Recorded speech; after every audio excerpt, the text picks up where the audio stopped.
What is going on, Colts Nation? Welcome back to another episode of Bring the Juice. Huge, pivotal AFC South battle between the Colts and the Titans in Nashville.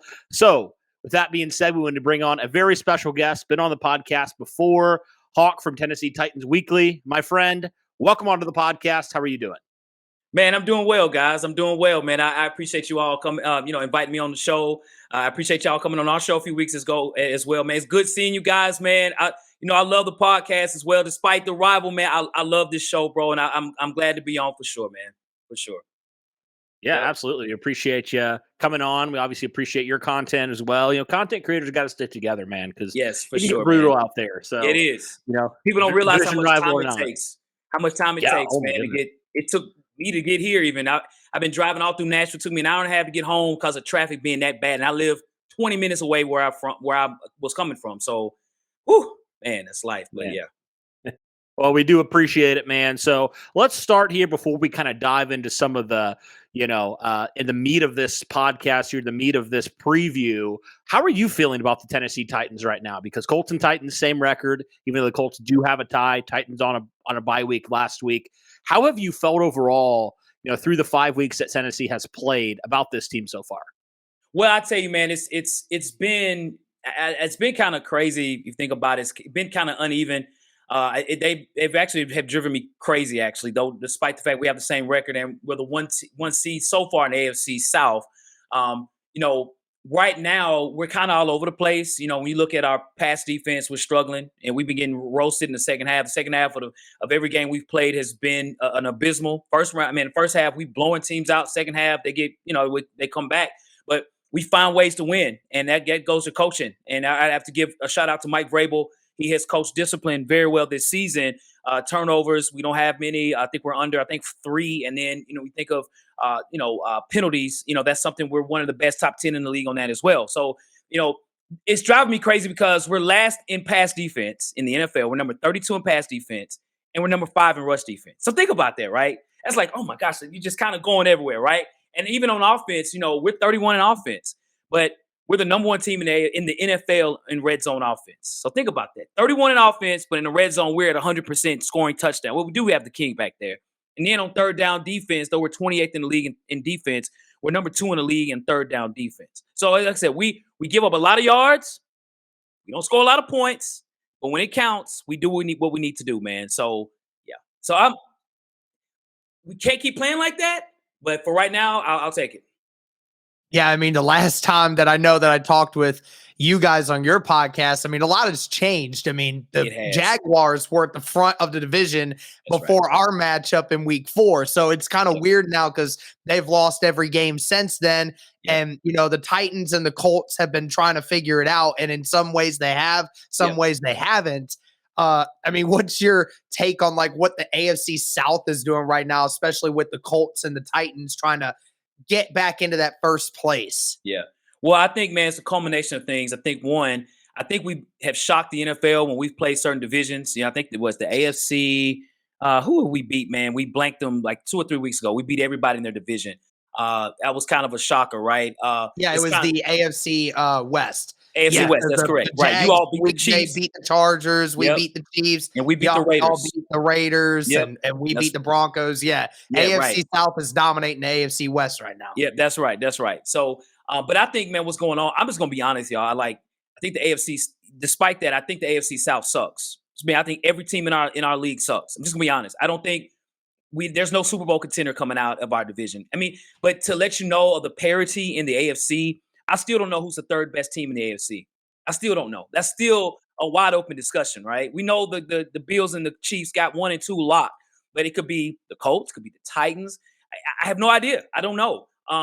And the Bengals, who knows, man? The Ravens. But for us, man, in the AFC South,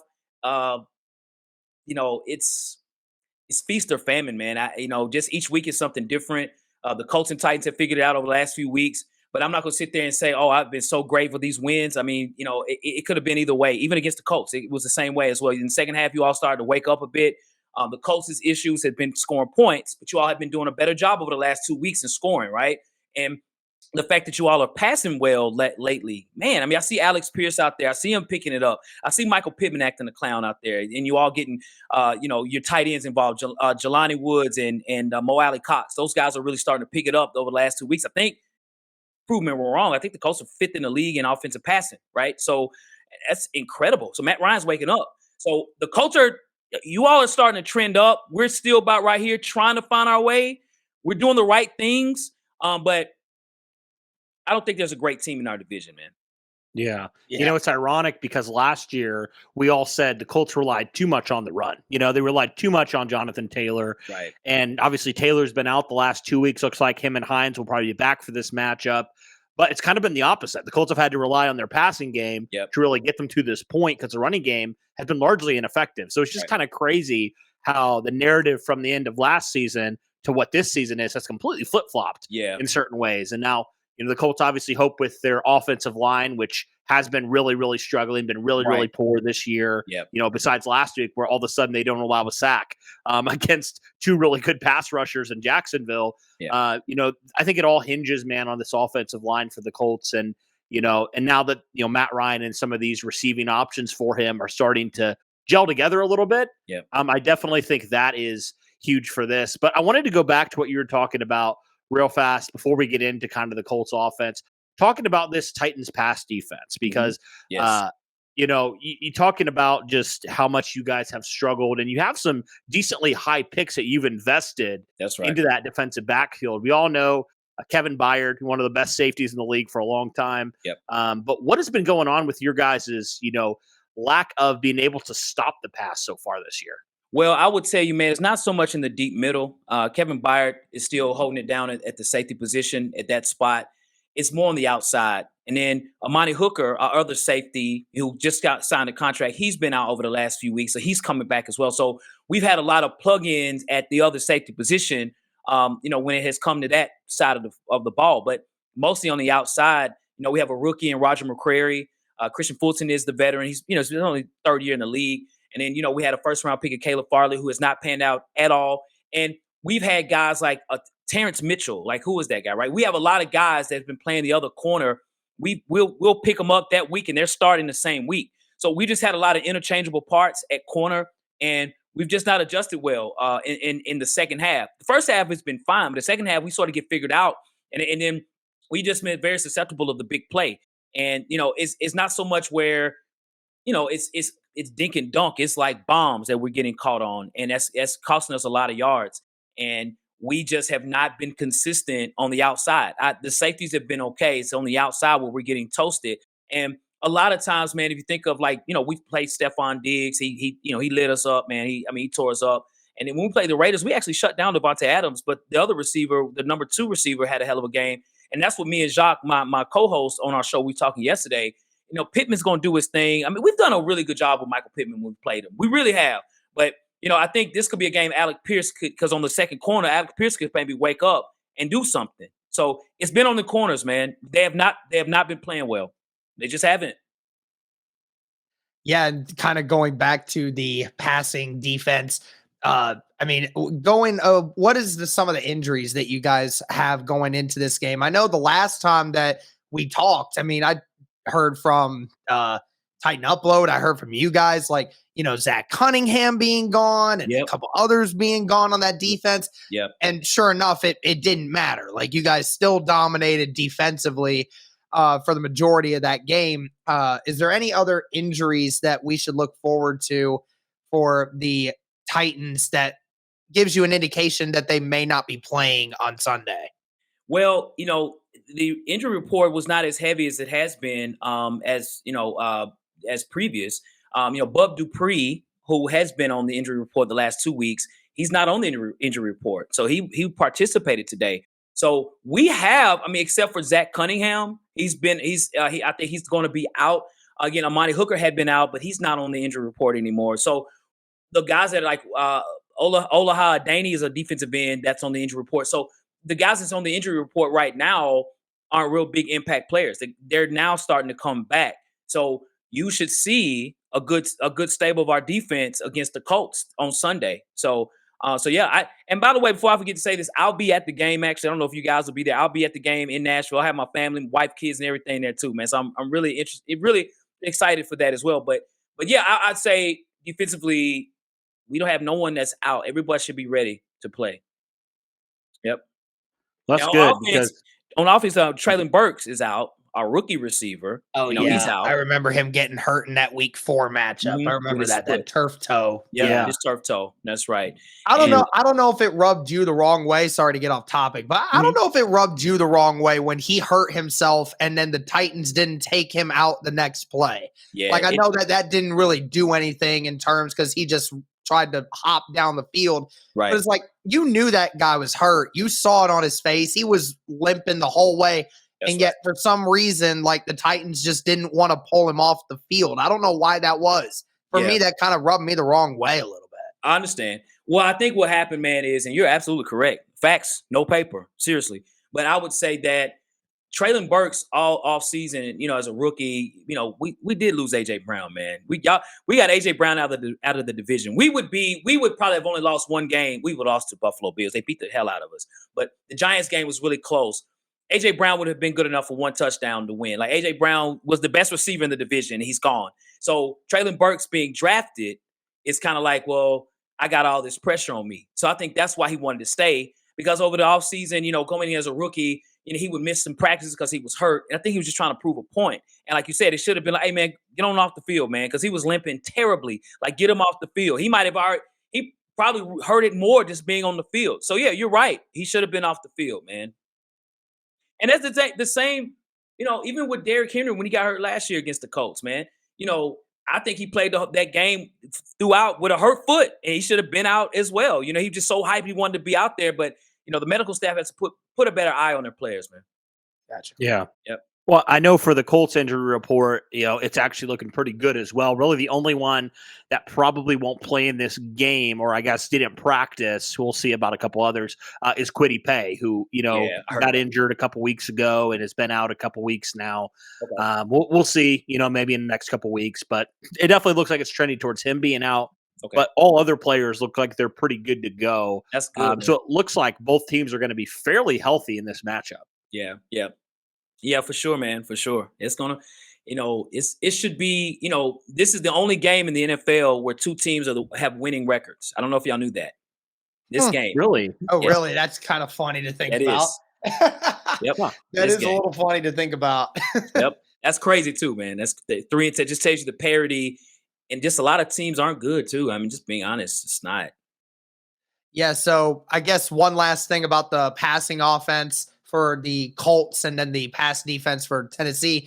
I mean, we saw this last week. The Colts finally win a game without giving up a sack.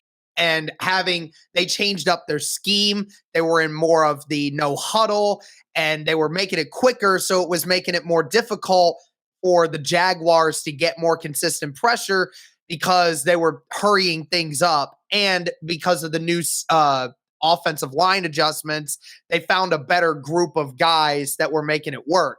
So, and then of course, Pittman has been doing his thing. Pierce has been doing his thing. The tight ends are getting involved. And, even Deion Jackson, our third string running back last week, had 120 scrimmage yards.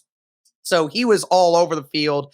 It felt like last week the Colts finally got that offense into a rhythm where they feel like they're comfortable with that kind of scheme now. And then, of course, like we said, both running backs may be back this week. Jonathan Taylor and Hines may both be back in the starting lineup. How confident are you in being able to work it this time around, knowing that the Colts have kind of figured out a different scheme to make sure that you guys don't get as much consistent pressure on Matt Ryan? Yeah.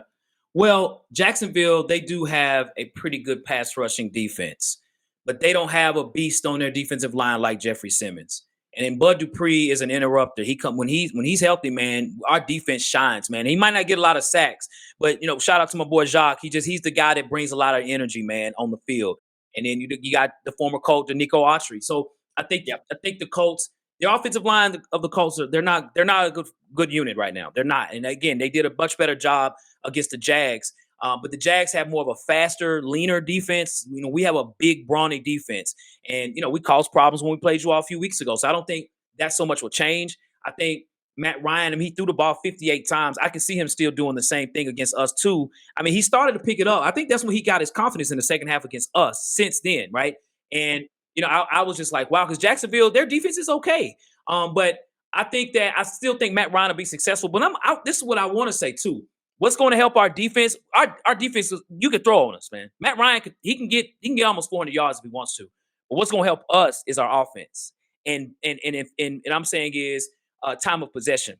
Now, let's not act like the Jags didn't run all over the Colts last week. Okay, they had almost 240 yards rushing against the Colts last week. The Jags did.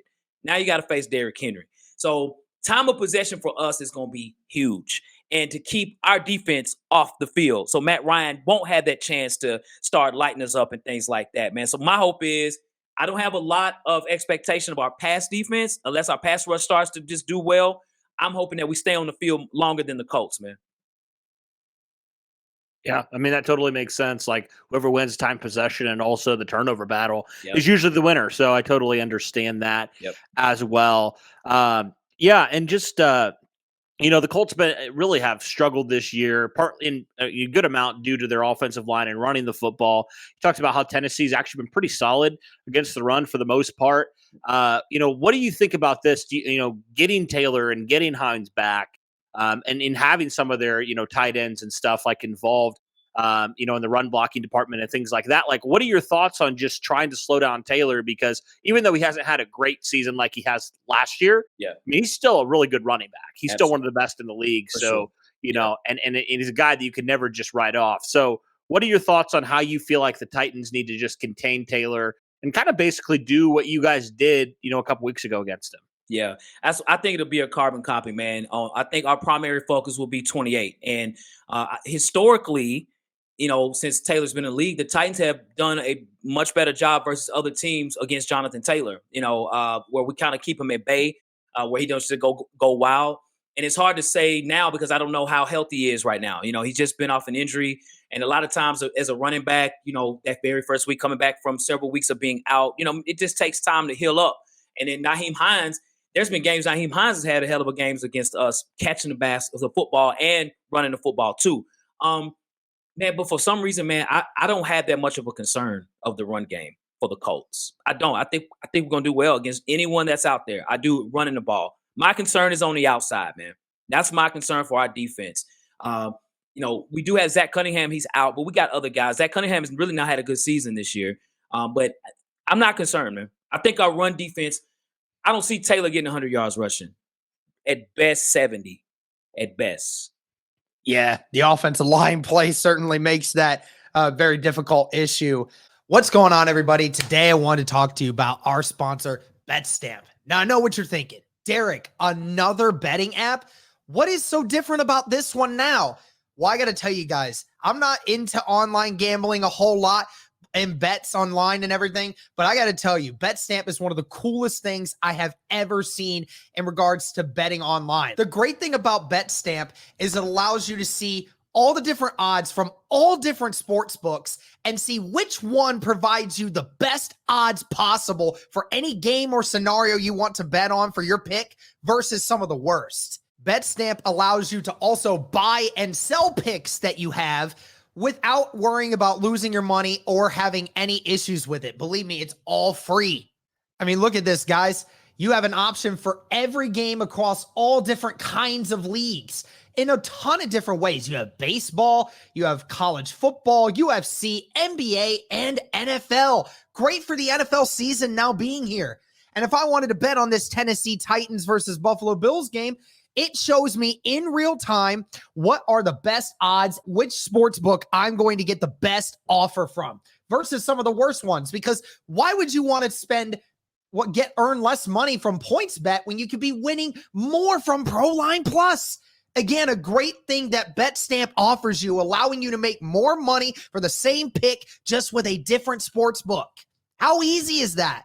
And the great thing is there's not just games. There's player props. There's game props. There's lines, there's live tracking. There's a ton of great ways to make bets and picks on BetStamp, guys. Totally a cool thing to use. I highly encourage you check it out if you're into any kind of online betting. Even if you're not, give it a check. See what you like about it, because I think I actually enjoy using it. But the best way to get an edge on online sports betting is having multiple accounts at different sports books. Be sure to hit the BetLink page, betstamp.app/onboarding. Be sure to check out the BetStamp app or online, and be sure to use the referral code JUICE, plug in your state, and you'll get access to all their affiliates and their prices once you open it up, seeing all states' lines. Be sure to check this out, guys. You won't want to miss it for the best odds on your next sports bet. Yep. But switching over to your guys' offense versus our defense, of course, the star of the show for you guys every week, Derrick Henry. You know, you have to worry about stopping that guy, right? Yep. Well, the Colts didn't do a good job last time of doing that. And I hate to say it, but, you know, over the last 3 weeks, from when we faced you guys, from when we faced the Broncos, and then when we faced Jacksonville, every single week, the Colts have given up 125 or more yards every single week.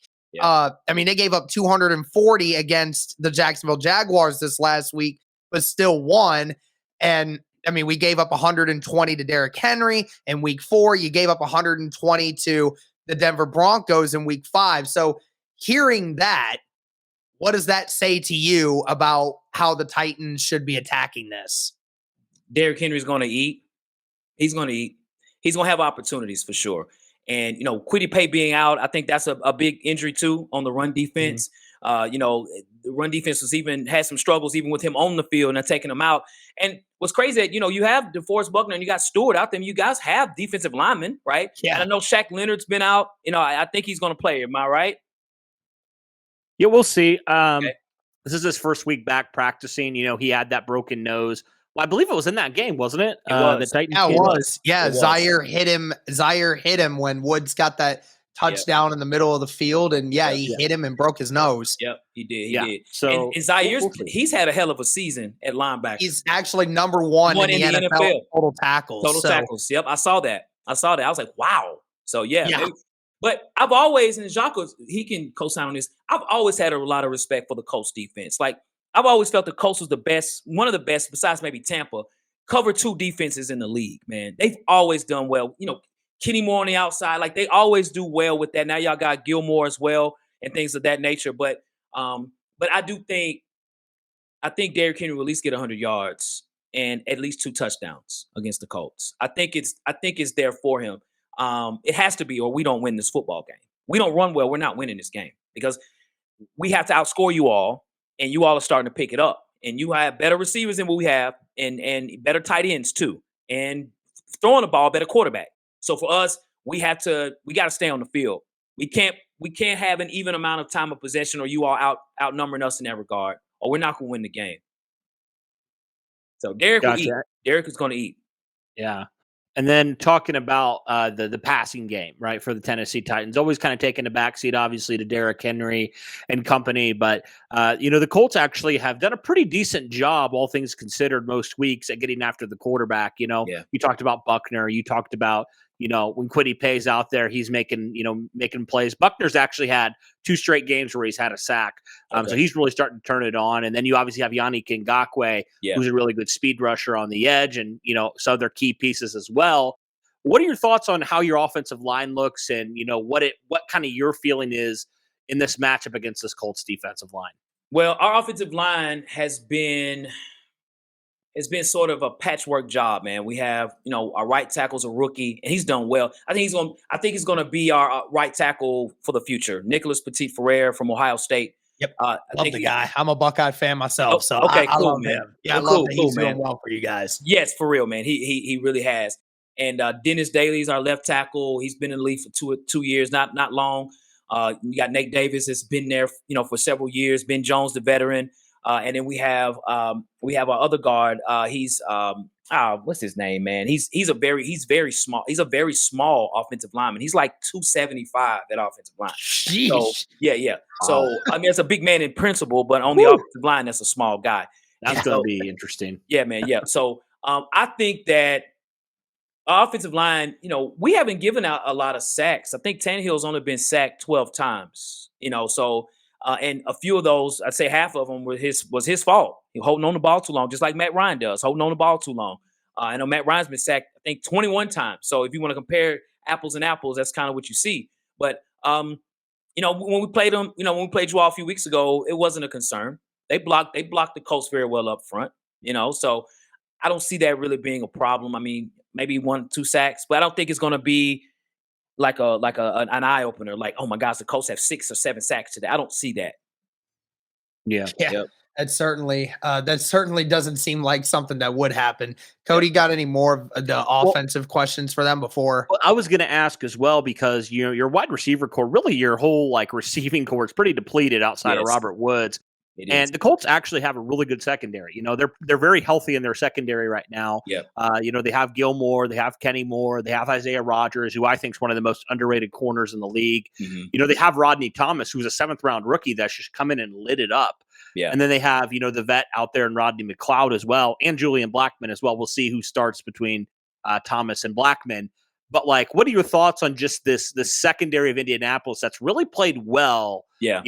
Pretty much this entire season for the most part, versus kind of a depleted receiving core for Ryan Tannehill and company. That's right. Well, I would say lately, man, our offensive coordinator, Todd Downing, has done a much better job in being more creative.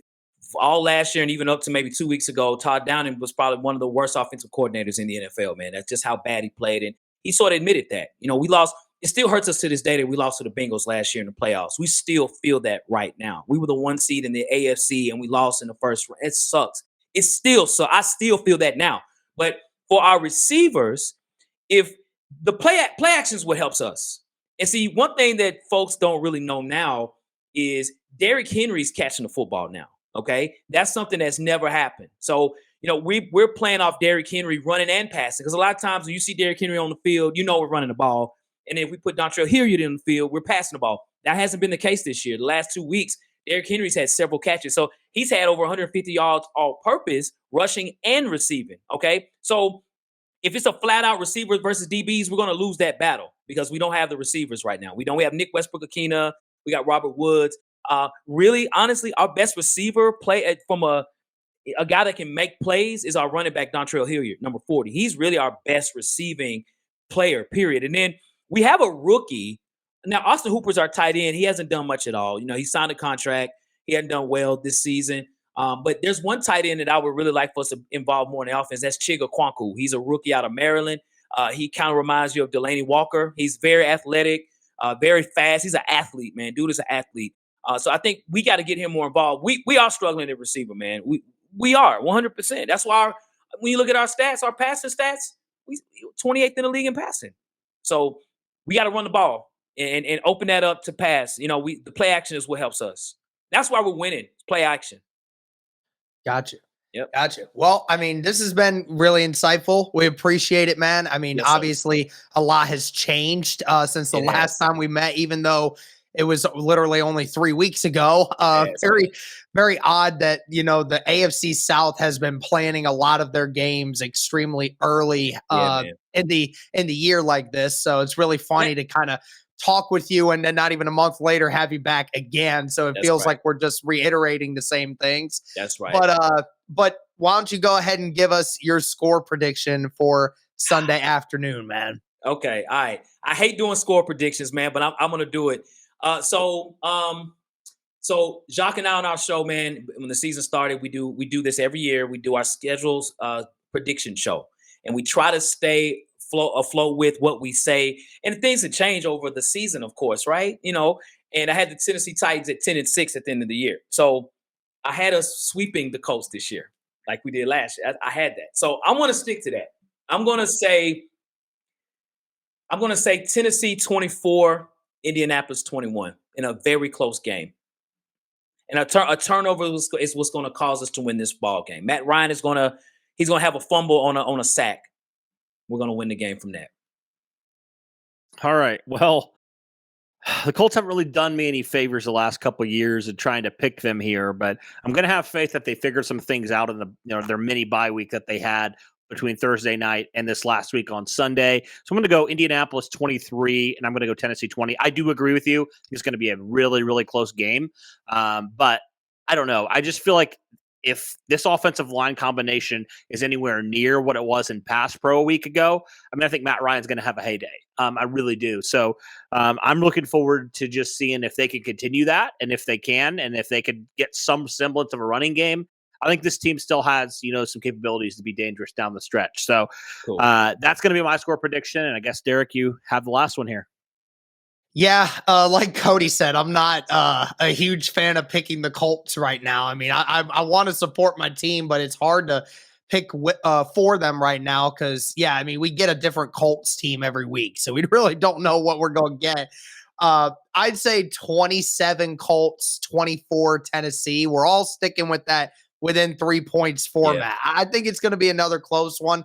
I think both teams are going to do well offensively, but that's just – I think the Colts will pull this one out by the hair on there right now, man. Okay. Really hope so. Sounds good, man.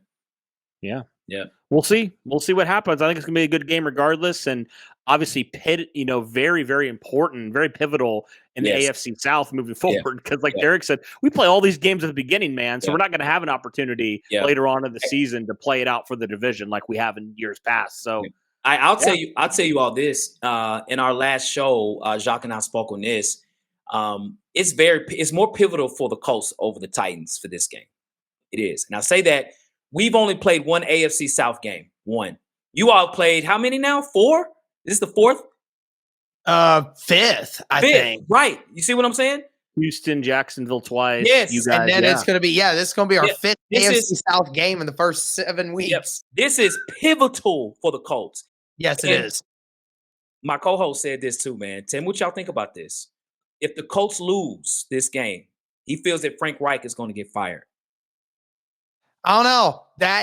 It's quite possible. I mean, Jim Irsay's been saying it. I think I spoke that with you the last time that I went on your show, that Irsay's not loving the fact that we keep losing to the Titans. Yeah, man. Over the last 4 years, it's been honestly, for as much as the Colts fans like to say that it's been their division, the last 4 years, it's been the Titans. They're the ones that keep coming out of this division.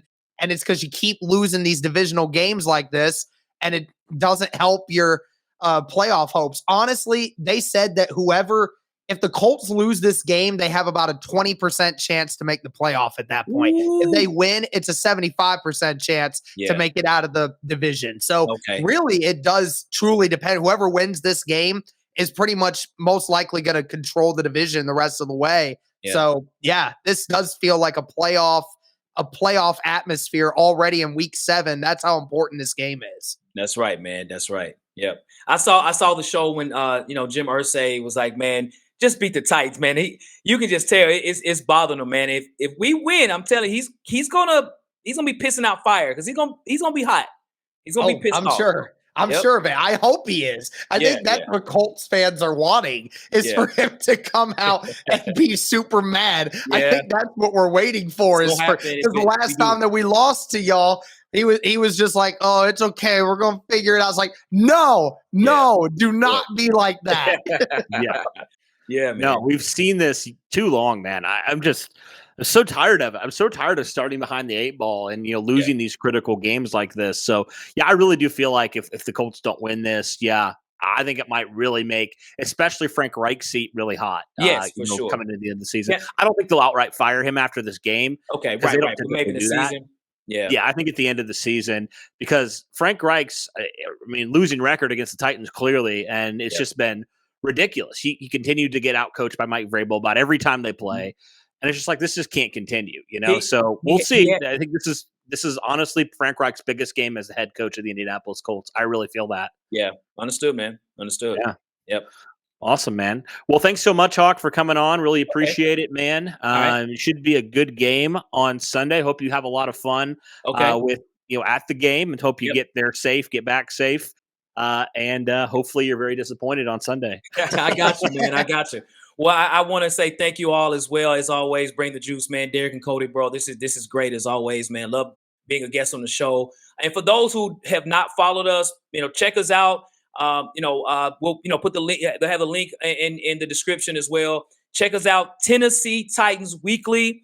Again, we got a lot of content out there. We're on Instagram as well at Tennessee Titans Weekly. We're on TikTok at Tennessee Titans Weekly, and on Twitter at Titans Weekly 24/7. So check us out, man. We're out there. We had a show last night, man. The pregame for the Colts, man. So if you want to hear some more content, you can listen in on there.